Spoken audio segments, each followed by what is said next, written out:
For the second time in the 2023 season, the Dallas Cowboys have a 40-burger, a season-high 43 points in Week 8 at AT&T Stadium as they absolutely dismantle the Los Angeles Rams in Week 8 and improve to 5-2 on the NFL season. The bye week did this team a lot of good, so it seems, at least in their first game after the bye. Cowboys now 12-5, Mike McCarthy now 12-5 after a bye week. We have Nate Newton, Isaiah Stanback, Barry Church to break it all down for you. Gentlemen, we've talked about complimentary football. We've talked about the fact that Mike McCarthy loves to set up his defense for success. Really, everybody did their job early on. They built a big lead, and they took care of business from there on out. Yeah, like you just mentioned, I mean, this team was ready to play, and I got to give credit to Mike McCarthy because, like you just stated, 11-5, I believe, after the bye week, 10-1 after taking a loss. This guy's always going to have his teams ready to play. And then you look at it offensively, once again, Dak Prescott had an amazing game, 25 of 31, 304. 4 touchdowns. I let our resident quarterback over here break him down, but he played outstanding. CeeDee Lamb. This is what happens when you give your one of your best players offensively a chance to go out there and make plays. He did just that. 14 targets, 12 receptions, 158 yards, and 2 tubs. And that yak yardage we were talking about earlier in pregame, it showed itself in a big-time way. Every time he caught the ball, he was getting at least 10 to 15 yards after the catch. You love to see that from one of your best offensive performances. And overall, it was just a great offensive display, in my opinion. No, you just hit on it, man. But one of the major things that I'm looking at is how they overcame early adversity. Early in this game, it didn't look like it was going to be a great game, right? You had a lot of pressure up front. He was getting sacked left and right. You found a way to extend the drive, and then you did the one thing that you've been needing to do over the past few weeks, and that is get your best playmaker the ball in his hand. They did so. They did so often. You just heard a stat line coming from Mr. BC himself. But CeeDee Lamb was able to get the ball. It didn't have to be all the way down the field. He took slants. He made first downs. He took more slants, made more first downs. Then what did that do? That brought the pressure up. Then you hit him over the top of the head, and you're able to make some big plays down the field. Talking about over the top of the head, we got Brandon Cooks with a long today of 25 and a touchdown. So involving Brandon Cooks in this thing coming off the break was a good thing. Finding Jake Ferguson, our lost tight end, finally got him back. He got a TD. 35-plus minutes of holding the ball. That is what this team needs if we're going to still cater to our defense. That's the strength. Yeah, I mean, this offense really spread the ball around. It wasn't incredible from a stat line standpoint, but Ferguson, Cooks, CeeDee Lamb, he was incredible from a stat line standpoint. I mean, he finished with 12 receptions, 158 yards, and 2 touchdowns. But for the most part, all of these guys just did their job the right way, and they did so without Tyron Smith at left tackle. Nate, I'll start with you on that one. It looked dicey early on. Isaiah alluded to it, but the way that they responded was something that I think Cowboys fans should be very, very happy with. I was trying to get past that nightmare. That right there threw me because Coach McCarthy was great coming out of breaks. And then we saw those 3 sacks, and one was nullified by a ghost phantom call.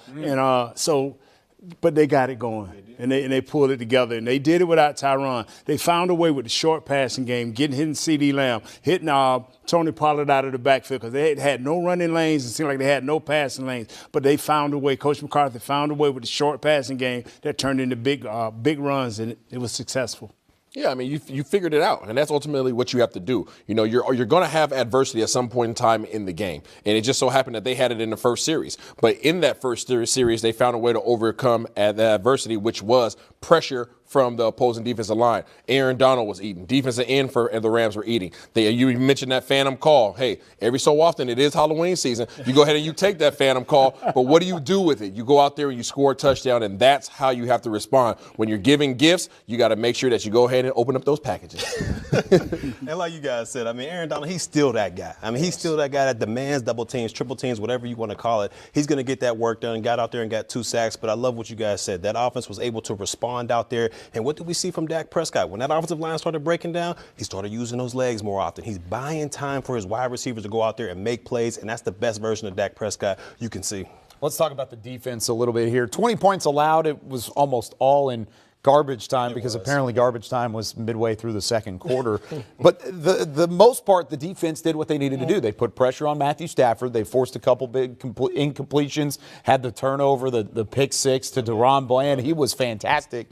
I mean, the defense did their job from the jump, and I think the rest of the team kind of fed off that. Yeah, without a doubt. This defense is always going to give you an opportunity to win games. If you look at it, third down, the money down, they held the Rams to 4 of 12. You're always going to win when you're holding that opposing team to under 40 45% on third down. They were able to get that interception from DaRon Bland, like you mentioned, Kyle. And they only had 2 sacks out there. But if you look at it, if you watch the game, there was pressure pretty much the entire game. Matt Stafford was under duress pretty much the entire game. And if your defense, especially your defensive line, comes to play like that, they're always going to give you an opportunity to win.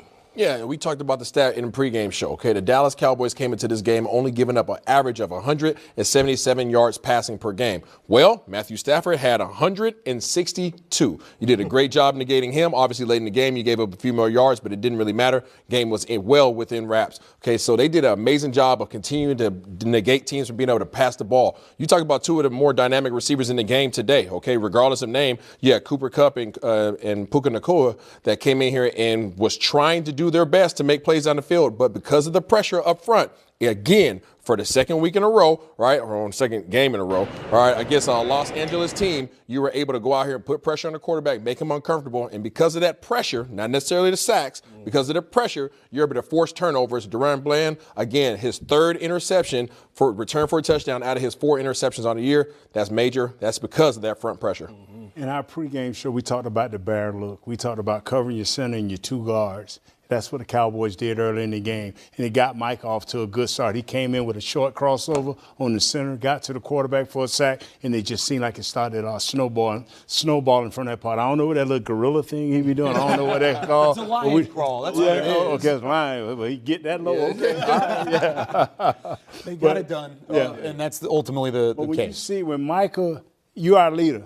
And the team is going to feed how you do it. You got your lion in your pride, so you leading the pride, but we got to feed off of you, and you got to keep that same intensity the rest of this year. Yeah, you got to keep that rolling, and it doesn't take a whole lot of time for them to have to bring that intensity because Philadelphia winning today against Washington, 7-1 going into next week's 3:25 matchup on Fox. The winner will be in first place in the NFC East because the Cowboys took care of business today. So did the Eagles, but we're going to enjoy this one for a little bit. Then it's right back to an NFC East battle. For Barry Church, Isaiah Stanback, Nate Newton, I'm Kyle Yeomans leaving you for the first word presented by Dr. Pepper.